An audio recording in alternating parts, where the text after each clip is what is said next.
So without further ado, our next speaker is David Kanosh. If you're here on Friday, you had the privilege of his welcome.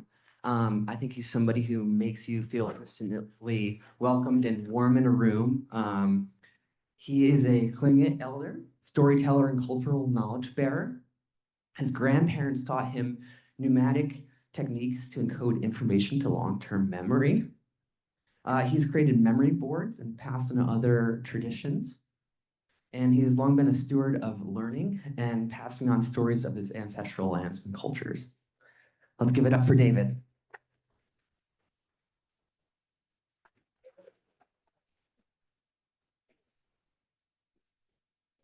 Yawudaneki, Yatyakini, Yukiskukek, Yukat Duasag, Yechnach Ayachat, Deisheetaan Ayachat, Shdeen Hít Yuduasag, Hanaka Hidi, Kagwantan Yadech Ayachat. My Tlingit name is Yukiskukek. My tax purpose name is David Kanosh. I am of the Raven moiety, and the Tlingit society is divided into two parts, the Raven side and the Wolf Eagle side. And I am of the Deisheetaan clan. The name of my clan house is the Steel House. And my father's people are the Kagwantan, the Wolf Eagle. And my father is William Dachgenk, who speaks for the Eagle Nest House. From time immemorial, we who are Tlingit have lived upon these shores. These are the stories of old which go back to the time of legend. For these are the stories of the Tlingit people.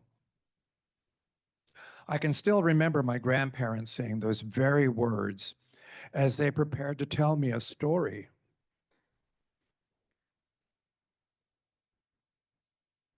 They would look around and highlight features of the landscape for me.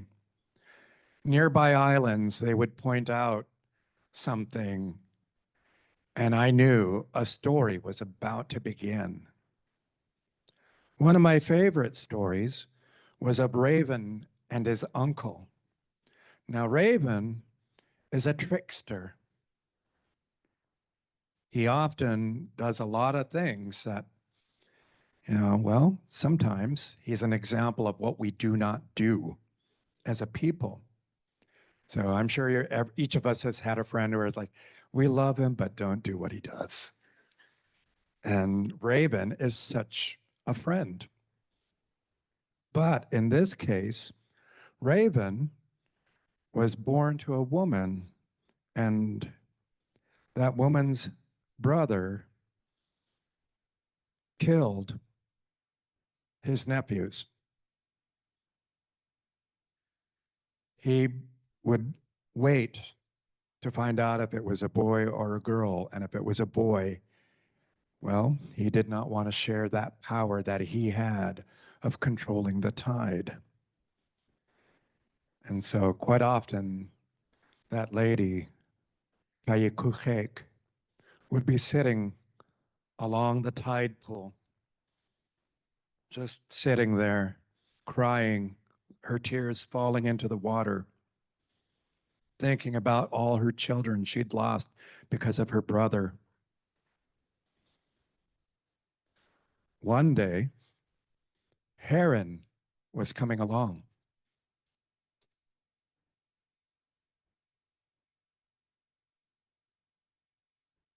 And Heron looked and saw Kayikuchek crying.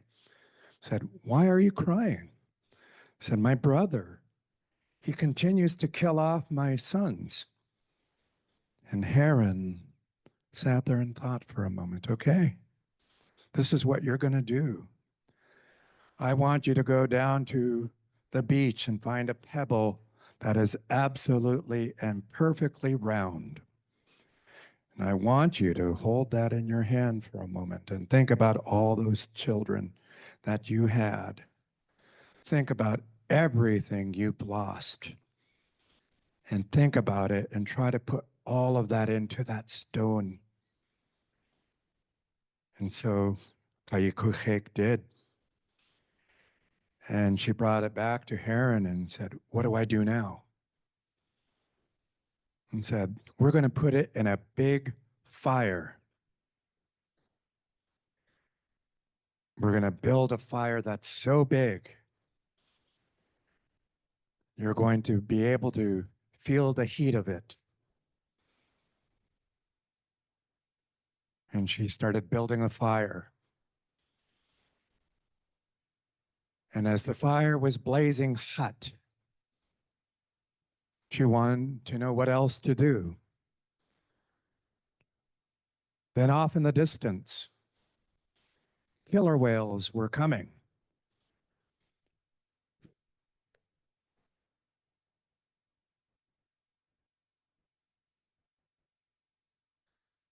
To us, they would look like killer whales, but in the spirit realm, it was like they were in canoes. They were paddling along. And then one of them stepped off and came out and stood up like a man and came over to Kayikuchek, who was standing in front of the roaring fire. And that killer whale gave her a jar filled with seal grease. Said, pour this on the fire as you put that pebble in the fire. Think about all your children you have lost. And so they did. And the fire grew even bigger, hotter. And so Kayikuchek put the pebble in the fire. Kayikuchek then fished that pebble out, was able to get it out of there, and then asked heron and killer whale, what do I do with it? And they said, you will put it in your mouth and you will swallow it, but it will not hurt you. So Kayikuchek did so. And the pebble went down to her stomach, and she was then with child. Of course, this is not a human anatomy and physiology class, but this fits into the story. And soon, she was growing quite quickly, beyond what would normally be the time for a lady to have a child. And then Raven was born, and he went from crawling to being able to stand up quickly and walk about.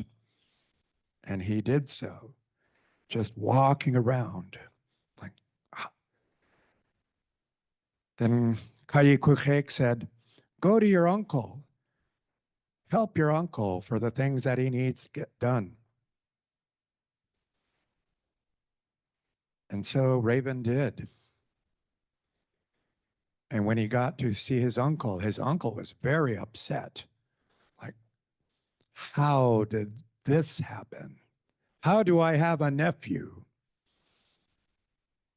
And thus began an epic battle between Raven and his uncle. Raven continued to taunt his uncle because every task that his uncle was giving him, they were traps. They were designed to try to kill off nephews. But Raven was born from a stone. So all the traps that were set for him did not work. And his uncle continued to get upset. So in the last bits of battle, Raven's uncle started raising the tide and summoning a storm. He wanted to kill that raven. He wanted to kill that nephew of his. And the waters started rising. The Tlingit people saw what was happening. They saw the strong winds. They saw the tides rising. They were not going down. They saw the massive glaciers at the end of the ice age that stretched a mile, 2 miles high. They started cracking. They started falling. And if you've ever seen a glacier calve at Glacier Bay, you can see what a wave it can cause. So now imagine something that's 2 miles high collapsing into the water. The Tlingit saw this and started running up the mountains. They jumped into canoes hoping to ride out the wave. There were Tlingit that couldn't make it to the top of the mountains. So there were those that made ropes and tied them to the big rocks that were on top of the mountains. Tlingit who couldn't make it up in the mountain in time held on to those ropes for dear life, hoping to survive this flood, hoping to survive all this calamity. Ashanayat again gut. Will I ever reach the end? But the end was coming. The world that they had known was changing forever. Otters, which were so plentiful at that time, saw what was happening. Some of the otters ran into the inlands. Others retreated to the lakes and rivers. Some stayed on the land, and others jumped into the water and started learning how to swim like nobody's business. And so they were changing.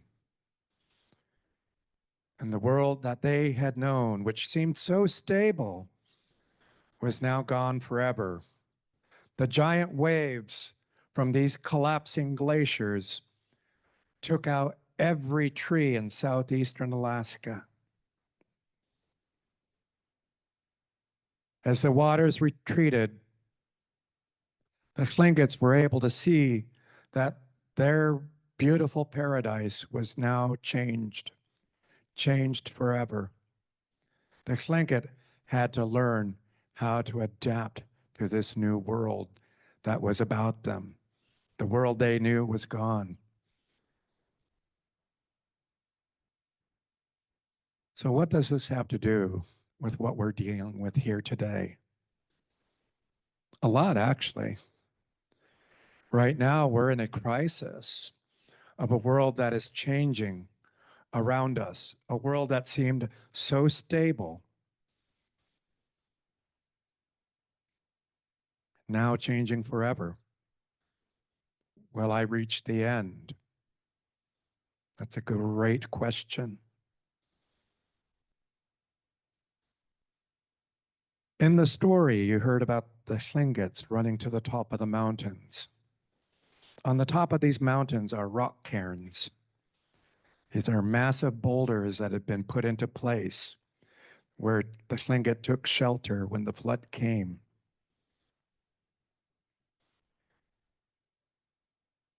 And those rock cairns serve a very practical purpose, which is part of what I'm here for today. Many times people ask, how is it you remember all of this without losing the information? Has anybody played the telephone game? It's like you whisper something, pop, pop, pop, pop, pop, pop, pop. Then that person goes over and pop, pop, pop, pop, pop, pop, pop, pop. And then another pop, pop, pop, pop, pop, pop, pop, pop, pop, pop, until they get all the way around the room. We did this when I first came to Sitka, and we were sent to Sunday school. And the Sunday school teacher whispered something into my ear, and I'm sitting there listening to it. And then I had to whisper it into the next person's ear. There was like maybe 15 of us in that Sunday school. And it started out, well, if some of you are familiar with the Bible, it was John 3:16. For God so loved the world that he gave his only begotten Son, that whosoever believeth in him should not perish but have everlasting life. But by the time it went through all 15 people, all 15 kids in that Sunday school, it came back to me, and my friend whispered into my ear the message that had been given him. The Dallas Cowboy cheerleaders are awesome. So that's what we're dealing with. How do we get from one thing and 15 people later, the information is lost, corrupted? How did the Tlingit do this through millennia? We're not talking about just like last year or last week. We're going through millennia. And that's where storytellers come in. Before there was an internet, before there was Google, there were storytellers. Woven throughout stories were vast amounts of information. The stories were often, well, over the top, sometimes a little crude and vulgar, and maybe violent. If you've ever seen any of the stories of the Tlingit people, quite often we were met with like, well, that's a very primitive story. It's like childlike and cartoonishly so, that we were often dismissed as being, just primitive, simple, or superstitious. But there was so much more to it than that. The stories that you find printed in books, like what's put out by the Dauenhauers of Ashoka, our ancestors, or another book that's in the library called Shamans and Kushtakas, a shapeshifter. Those are the public versions. In some circles, there are initiates. They're a secret society of sorts, but they retain longer versions of those narrations. That story I told you about Raven and his uncle is the Cliff Notes version of the story that I normally would tell, which takes about 9 hours. So let's go through the long version, shall we? You have 9 hours to spare? So that is what you're dealing with. There's so much more information contained within it, that's not contained in the public narrations. Usable information, things that you can use in the real world. And those stories were often associated with places. So when I go out there on the land, the world is my stage. I sometimes went on boat trips with friends, and we'd go to the very spot where Raven and his uncle fought it out. I would look around and I would see everything that was there. Like, yes, this is where Raven's mother was. This is where Raven's uncle stayed. That is the trail that the Tlingit ran up to escape the flood. There's the stone canoe that the Tlingit used that's now, was once wood, but it became petrified to escape that flood. On top of the mountains, there are things that look like petrified ropes. And it was said that was the rope that the Tlingits used to try to hold on for the last bit of hope that they had to try to survive.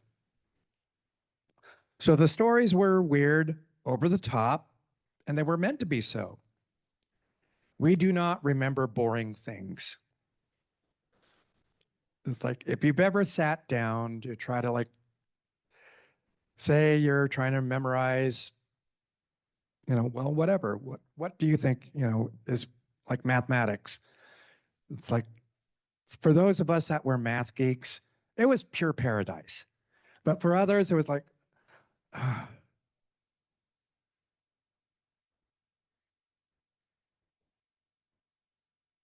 it's something. So the point was to make knowledge memorable, make it so that you retain it. If I went and asked people what they, found most memorable, some of the things were the most ludicrous things. It's like looking at an old Bugs Bunny cartoon. They were violent. They were really cringe nowadays. It's like there's so much inappropriateness in there. And it reminded me of those cartoons reminded me of the stories we had to deal with. And these stories were what helped me remember vast amounts of information. If you're going across a land, the migration stories were great. They gave me ideas of like what island I'm on. It gave me ideas of what foods I could pick. For mushroom hunters, it's like there's 19 different types of mushrooms, and only 2 of them are edible, but they look a lot like some of the poisonous ones. How do you pick that accurately without remembering it accurately? Can you imagine every generation? Well, we're going along here. Hey, look at that. David, try that.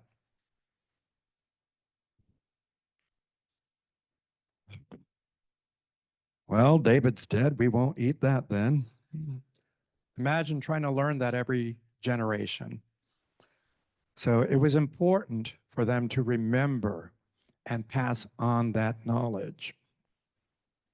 As a child, I sat with my grandparents and I listened to every story they were telling. I went down and I sat a lot like this, just looking up at them.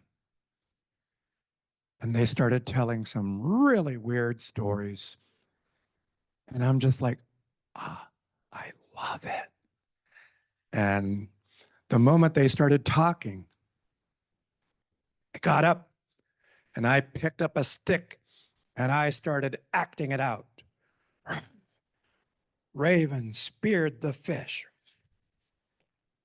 It's like, so yeah, we made it memorable, not just by telling a story. We acted it out. How many of you remember the heron in that story and what I did? You saw me? And that's how we became involved in our stories so that we could retain them that much longer.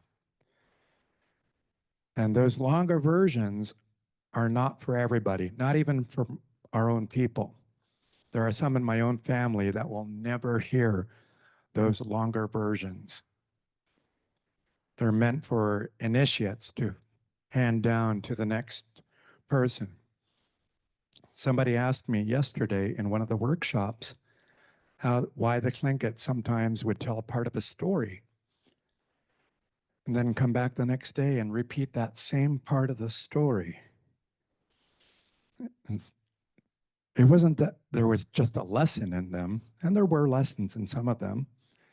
It was that so we could hold each other accountable for the accurate transmission of that information without corrupting it, without losing that information. There are stories about otter that had been handed down that I've recounted to a few people who are now initiates themselves into these higher levels of storytelling. And you're talking about almost 72 hours of information that just on the otters alone. talking about their habits, talking about some of their eating preferences, whether they're land, river, lake, or sea otters. Well, that's a lot of information. And working with some of these peoples, they found that these ridiculous, over-the-top stories worked. And I walked a group of people yesterday in the Mega Questions charismatic event, and they did a spectacular job. I gave them a modernized version of a story using the alphabet. I started off with Arachne threw her web over the bird of paradise, who was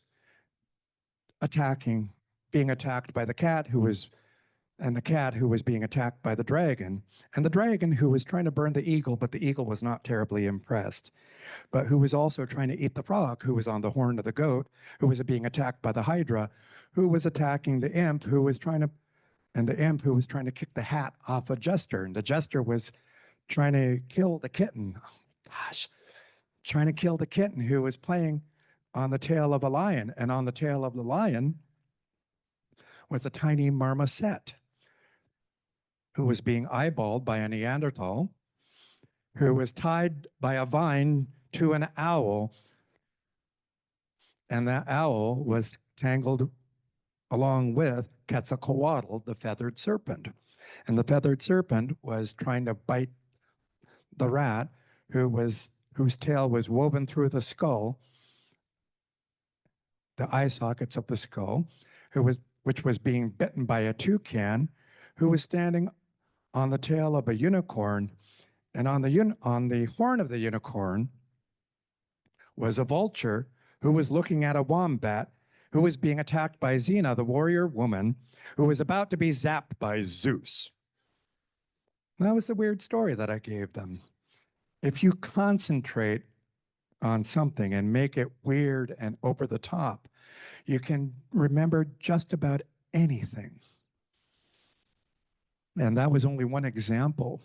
There are numerous tools that we use, and they resemble the memory palace technique that was made popular by some late night TV people. But it's much more ancient than that. It's even more ancient than Simonides, of Greek fame, who made it popular. He associated all the information that he had with place and weird little stories. But the Tlingit had been doing this since time immemorial. And all around the world, we find people that do this. I was approached by an anthropologist by the name Dr Lynne Kelly. And she asked me if I could talk to her about how I learned what I learned. And it's called orality, the manner by which orally based traditions elaborately encode into long-term memory vast amounts of information accurately and being able to recount it back verbatim. So yes, I started sharing all of those things. And the totem pole, which if I'm not in the way of the screen, it's like you can see, I feel like Vanna White, but you'll see a totem pole, and that's part of a story. And I do thank the Science Center people for producing this for me to use as an example. And you look at it, you'll see that there are images that are part of a story. They're woven together in such a weird way. And that is absolutely what we go for. But for a storyteller like me, I would walk up to that totem pole. I would notice a blemish. I would notice a paint imperfection.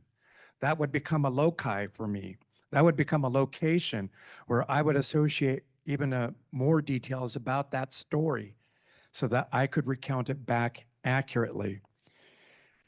The WhaleFest was gracious enough to post some of the videos where I am telling stories, and you get to see me turning around looking at a massive screen of eagle and raven.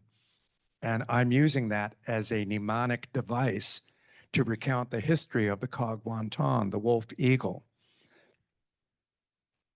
But again, you know, I don't just, more often than not, I'm not just telling a story, I'm acting it out. I dance it out. You know, I'm not going to dance for you here. And when I'm alone, I sing it. No words, Lauren Bell. I do sing alone. Don't believe her if she tells you that I'm belting out tunes down at the Science Center. But music was also another tool that the Tlingit used. If you've gone to any of the dance performances from the Sitka Nakahiri down the street from here, every song in there is associated with part of a story. And those stories have been handed down from one generation to the next. And do we adapt some of these techniques? Absolutely. I've walked with friends and family, you know, that wanted to memorize some new things. Like a friend of mine wanted to memorize a book on medical terminology. So we walked together and we wove some really radical stories so that he could get through, you know, a book on medical terminology. And they also became techniques that I used to learn French, Spanish, and Japanese in one academic year in Sitka High School. That verbal alphabet I had just recounted for you about Arachne throwing the web over the bird of paradise, I have my own version that I adapted for French and Spanish and Japanese. I'm not going to recount them there because they're rated R. And it's like, but that's what made them memorable. And it became so much that my French teacher at that time asked me, how do you memorize all of this? How do you, and they just attributed it to like, David's just gifted. And I'm not gifted. Like, il n'y a pas beaucoup de personnes ici qui parlent français, donc c'est un peu difficile à pratiquer avec les autres personnes. De vez en cuando me gusta hablar en español, pero no puedo recordar mucho. Entonces hablo en inglés. Ich kann Deutsch, aber ich möchte auf Englisch sprechen. But so I could go on, but the examples were there for them to see that I was somehow memorizing all of it. And I started telling my French teacher about I'm flying on a plane and I land in Paris and I get off the jet and I meet Charles de Gaulle and the French legendary mime Marcel Marceau. And they lead me on a journey, and my French teacher's expression was priceless. The smile just kind of like, oh. And on my report card was, David has a very active imagination. It's not the high praise I thought it was. And it's like, but I took it that way, you know, because I was weaving these stories to remember all the vocabulary so that I could sit there for the rest of the class and just practice. Je suis, tu es, il est, nous sommes, vous êtes, ils sont, elles sont. And it's easy for me. And I thought, doesn't everybody know this? And only to find out, no. But these techniques have been around since time immemorial. There was a story of a man that went off. He had incredible wealth, but he wanted to explore the world on his own. And he left. He came back a few years later. And he saw everything that he had. He walked and looked at all his possessions that he had left behind for those years. And he picked them back up as if he were looking at them for the first time.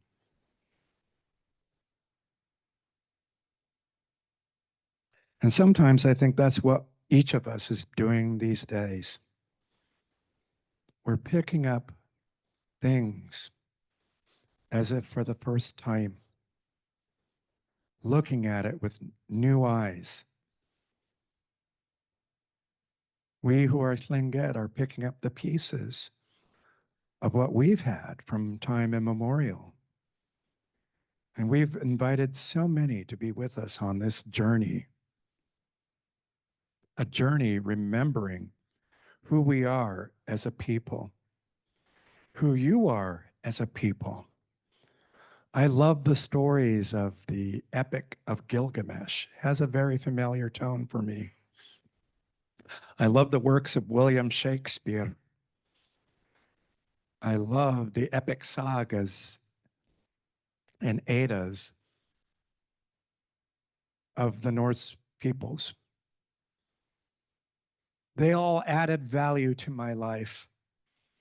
I would never, ever try to unlearn them. We do not learn by forgetting. We pick up the pieces. We try to put them back together. And this is where I'm glad that WhaleFest has asked me to be here among you today. I was at the very first WhaleFest 29 years ago. I was walking into the Centennial Building, and there was a soda machine.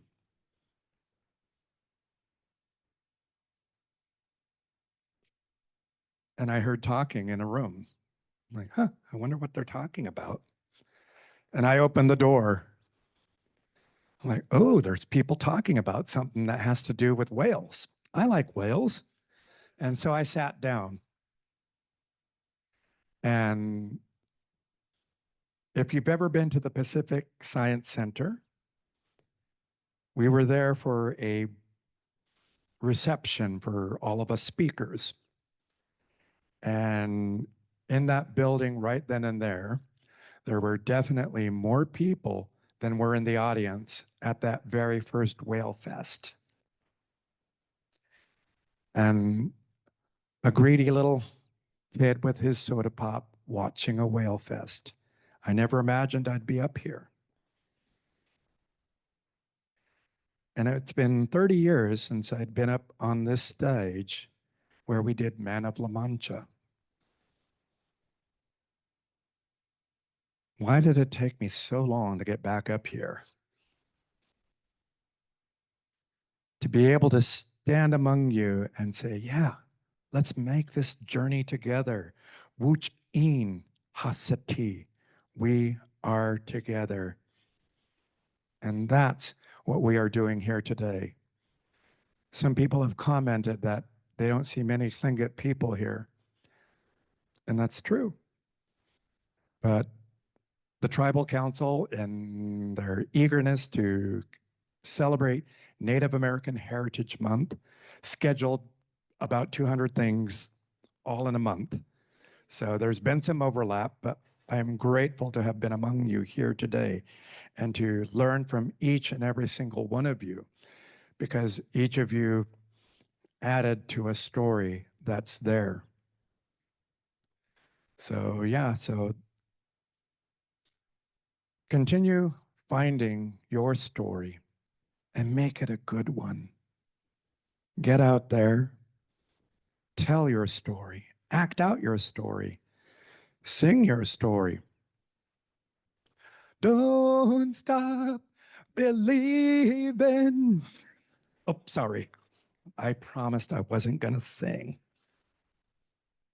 But I did adapt one of those songs, a song I had heard in that play, I Don Quixote, into an kind of a play that I do at the traditional gatherings. I am Kukek, I am of the Deisheetaan. My house is the one made of steel. And my father's of Kagwantan, he speaks for Eagle Nest, and we will go on from here. Onward to fried bread I go. Onward to glory I go. Gunach everyone, for listening and putting up with my silliness. I hope you've enjoyed what you've learned here today.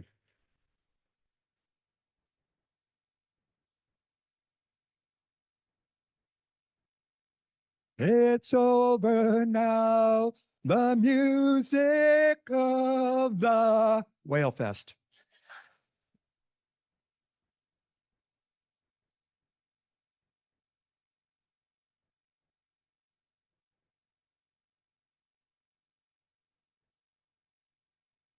Thank you so.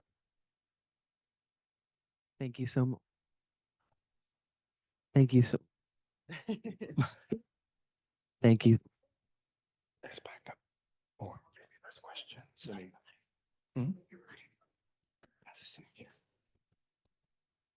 Hello. Test.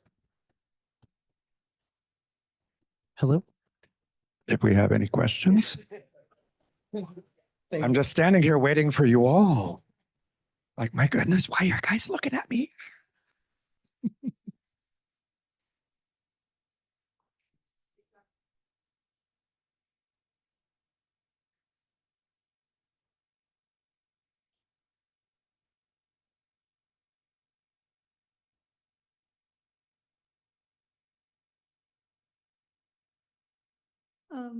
Hi. How did you find your way to remember things? Did you have to go through a process, experiment, or did you always have your way of remembering?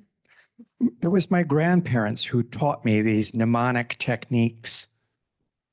It was woven within the stories of being weird and over the top. So they were the ones who handed them to me. And that's been the way it's been for as long as I could remember. I hope that answers the question. Which story is your favorite to tell people? I think they would be Raven and Wolf. Raven went walking along and he saw a deer and he thought he wanted to get that deer, but deer wouldn't listen to him. And so he flew off. And then he saw a wolf and he saw Wolf trying to catch that deer, but deer kept his eye on Wolf, so he wasn't able to get him. So Raven had an idea. Raven then thought, I'm going to go see my friend deer again. And then he starts swooping around and flying down and diving and getting in deer's eyesight. And deer is a little annoyed and he starts looking and it's like, get away, you silly bird, get away. That's the PG version, get away. But while deer is distracted by Raven, Wolf leaps and jumps on deer and takes him down.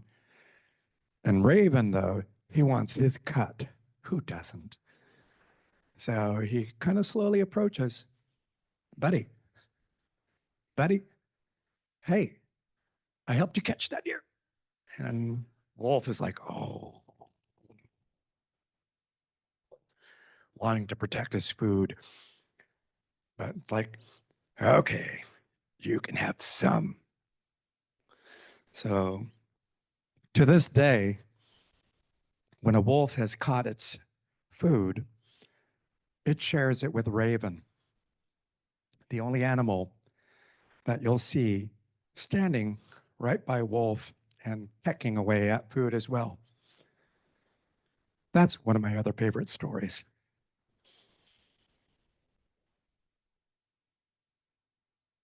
Any other questions?